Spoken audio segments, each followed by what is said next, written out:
ద్వేషంతో ఉన్నారు 99% మంది. నువ్వు కమ్మ సామాజిక వర్గంలో పుడితే నువ్వు తెలుగుదేశం వాడివే అయ్యుండు, అవతలకి వెళ్తే నీ అంతు చూస్తాం ఇట్లాగే అవుతుంది నీకు అనేటటువంటి ఒక సంకేతం కూడా ఇస్తున్నారు ఇప్పుడు ఇక్కడ. కొడాలి నాని వంశీయులకి జరిగే చర్య, ఇప్పుడు వసంత కృష్ణ ప్రసాద్ సరెండర్ అయిపోయాడు, అతని పేరేంటది లావురత్తయ్య కొడుకు కృష్ణదేవరాయలు సరెండర్ అయిపోయాడు. ఇప్పుడు మిగిలింది అబ్బయ్య చౌదరి, వీళ్ళిద్దరు. అబ్బయ్య చౌదరి కూడా కామ్ అయిపోయాడు ఇప్పుడు, ఎందుకు వచ్చిన గొడవ అని చెప్పేసి.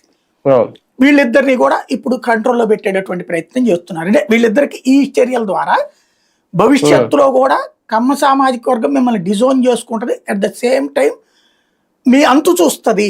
మీరు ఉంటే కమ్మ సామాజిక వర్గంలో పుడితే తెలుగుదేశంలోనే ఉండండి, లేదా ఇంతే అవుతుంది మీకు అన్నటువంటి ఒక సంకేతం కూడా ఇస్తున్నారు ఇక్కడ. అంతే, ఎవరు నాకు తెలిసి సామాజిక వర్గంలో ఎవరు వ్యతిరేకించట్లా, జరగాలని కోరుకుంటున్నారు వాళ్ళు.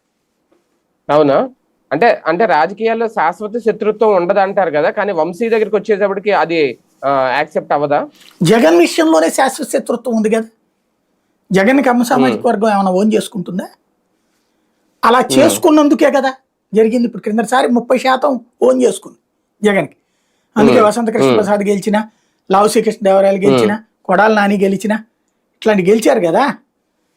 అలా గెలిచినటువంటి వాళ్ళకి కూడా అబ్బాయి చౌదరి గెలిచిన వీళ్ళందరూ గెలిచారు కదా.